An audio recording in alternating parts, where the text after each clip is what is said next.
What's happening, Soul Fam? So I manifest every day, all day long. Like it's my life. Why? Because Ascension is a lifestyle. And one of the things that I really come across when people come to me, they want me to manifest something for them, or they've tried everything. They've seen all the YouTube videos, read a bunch of books, and sometimes manifestation works and sometimes it doesn't. Like, these are my secrets that I've acquired across an entire lifetime that's not only helped me manifest a six-figure business. It's helped me manifest my reputation across the globe.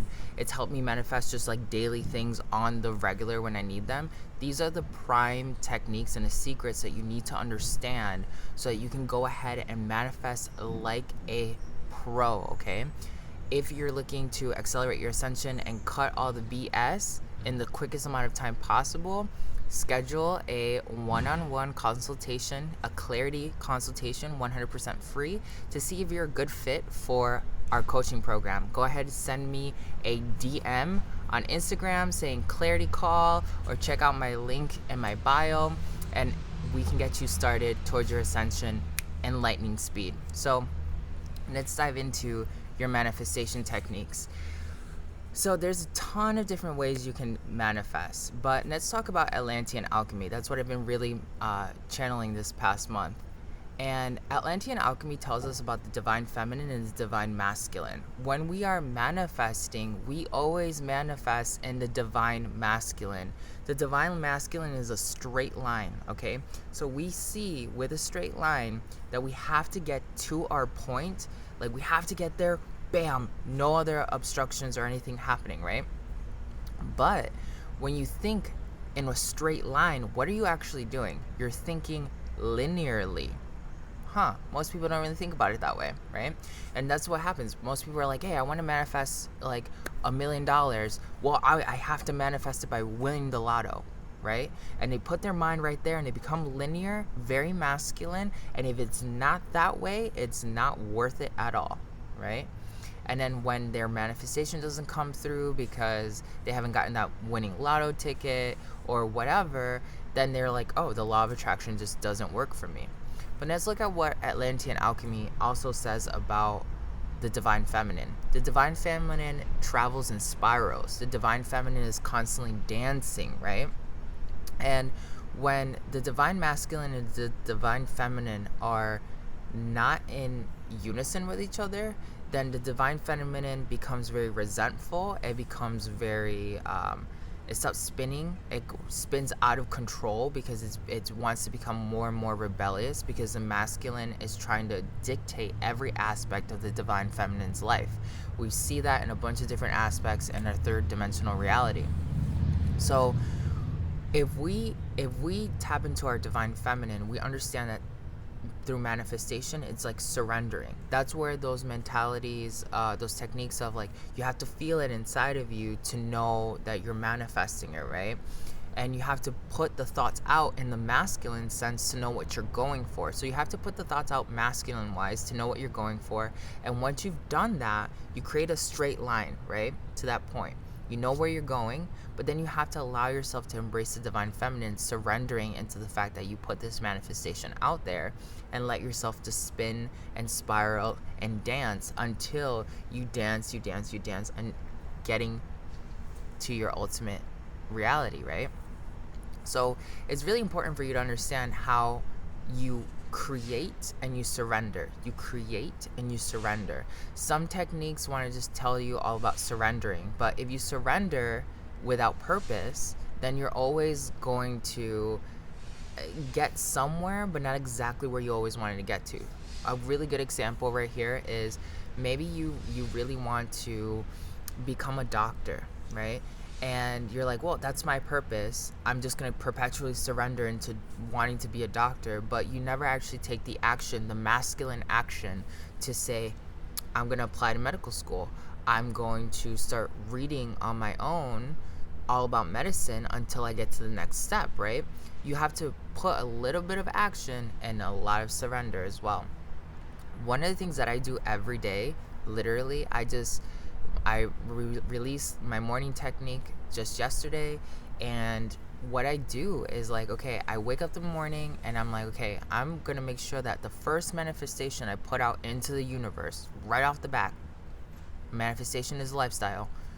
I'm gonna go ahead and make sure that I'm in alignment with my energy, that I'm existing at 5D. Before I get off this bed, I've manifested 100% that I am in 5D. Once I start my day from there, I'm like, okay, well, what am I feeling right now? Well, if I woke up in 5D, I'm feeling like I'm definitely in control of my reality to some degree. I'm going in the flow, all right? And I start vibrating the emotions that I want, right? That I'm experiencing and I want to continue to manifest. Now, during this time, one of the things that I've really been noticing with a lot of people is like they have a hard time manifesting abundance because of all the chaos that's going on.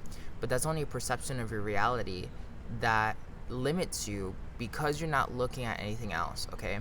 You've become so linear with your thinking, so masculine with your thinking, that you think abundance can only be one thing, which is having your job, getting a ton of money, right? But abundance is easily just saying like, hey, the day is beautiful and I can actually sit down here and enjoy the day, okay? And while you're doing that, you then step into the divine feminine saying like, wow, look how beautiful today is. I feel so amazing. This peace is everlasting. Once you feel peace, you vibrate that into every aspect of whatever it is that you're manifesting. That's why I told you in my 5D morning meditation, I wake up, I set the intention, I feel that intention, and I carry that intention throughout the day. Like, that vibration is what I'm carrying in my DNA. If I'm not stressing about money, if I'm not stressing about having to make it somehow to the next level, I can be present in this moment right now, okay? And I can embrace everything that's going on and allow more of that harmony to come in. We create chaos when we're like, gotta go get it. Okay, the Atlantean alchemy is all about chaos and order. You create order when you've decided, oh, I'm gonna create chaos, which destroys something in your reality, right? You're gonna be ordered, and knowing that with the masculine, you're gonna go ahead and target something, and you're gonna embrace the chaos again. So you create chaos by saying you don't want something anymore. Then you create order by saying you want this instead. And then you have to embrace chaos again with the divine feminine, saying, hey, I'm just gonna go with the flow now. I know what I put out there is going to happen. I know it's coming my way because I put it out into the universe. I just have to now go with the flow, okay? So the divine feminine, since it travels in spirals, if you look at Druid Alchemy, the spiral equals movement, okay? If you've taken my Antojai Alchemy class, I talk a ton about how movement and universal consciousness, the ultimate Akashic record library, are heavily connected, okay? You cannot connect yourself to universal consciousness if you're so rigid in what you believe to be true. This applies itself not only in just manifestation, it applies itself in your ability to do even alchemy in general. Like, everything comes back to alchemy. So like, your thoughts are alchemy, your manifestations alchemy. If you're rigid in any one particular way, or you're not rigid enough, then you're always going to be stuck in some parallel of duality. That's why people who don't really put in effort towards the things that they want, they have magical experiences, but they don't manifest ever exactly what they're looking for because they're too feminine, too yin, too chaos, okay? And that's why when people are also on the masculine to ordered chaos, to ordered spectrum, they put all their attention towards one thing. If it doesn't happen this way, then it's not worth it anyway. It doesn't work for me if it doesn't turn out that way, right? And it's all about being a creator. The Kabbalion tells us all about gender and duality and polarity. Gender and duality are the same thing that exists in each one of us. A lot of people suppress one or the other because that's just kind of like what we're taught to be. We're taught to be rather very male, very female, and even if you're a queer person, you always feel like, oh, I have to maybe identify more towards one end than the other, when in all reality, when we are born, we naturally are embracing both aspects. It's our culture and our system of reality that forces us into a binary state that then locks us into one way of reality. So imagine if you were someone who was born and embraced both of your spectrums, you would have that much more power. You could manifest not only in the masculine but in the feminine and as both, okay? But we're born having this potential, and we're taught that we have to only do the masculine, the masculine, the masculine, the masculine, the masculine. And as we've dove deeper into New Earth, we started realizing, oh, well, there's actually the feminine as well that we could work with, but people still fail to see that third option. So 3 has to do with the Ascended Masters and creation. You always have to see 3 options to reality. You can see it as positive, negative, and the neutral in between, right? The neutral in between is your ultimate creation, what you decided to put into creation, not what either polarity is driving you into experiencing. So this is one of the first things that I really, really wanted to tap out on when it comes to manifestation, is the fact that, like, you're most likely too polarized, whether you're too feminine, you're too masculine, and you're too, like, ordered and linear in the masculine, or you're too chaotic and spiraling out of control in the feminine. When you have one over the other, and only you know what that means in your reality, you have to sit down and recalibrate and say, I'm going to center myself so I can find neutrality again. Okay, I might be all the way in the feminine, but I have to find myself in neutrality again, and I'm going to take that and create something new. It's only when you find yourself in center that you actually end up opening up new doorways. Now, these doorways are also known as samadhi in other ancient scriptures, where you are not swaying your opinion in any one direction other than looking at everything that's happening around you and existing with that, okay? When you embrace the emotion of whatever it is that you want to do, even if you don't have it yet, like, what I do every day is, like, I'm secure, I'm safe, I'm okay. I used to be somebody who was so, like, anxious. I would wake up in the morning, what's gonna happen today? Oh my god, what's gonna happen today? I hope nothing bad happens today. I hope shit doesn't happen today. And that would set that vibration in the morning where I would have that stress carrying out through my entire day, right? And that was me embracing a lot of chaos, waking up and be like, ugh, embracing so much chaos, spiraling out of control with my divine feminine. Then that would somehow put me in this ADHD state where I was never fully focused on anything that I was doing other than the chaos that was taking place.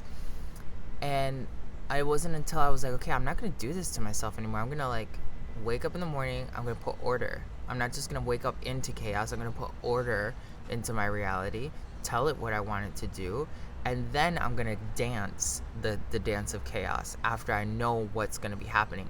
That literally corrected my ADHD through meditation. That literally corrected my depression, my anxiety, my paranoia, my PTSD, because I chose to be a divine creator in my reality. Instead of being always ruled by chaos, I had to be ruled by the two, okay? And today, this is where I'm bringing this to you right now.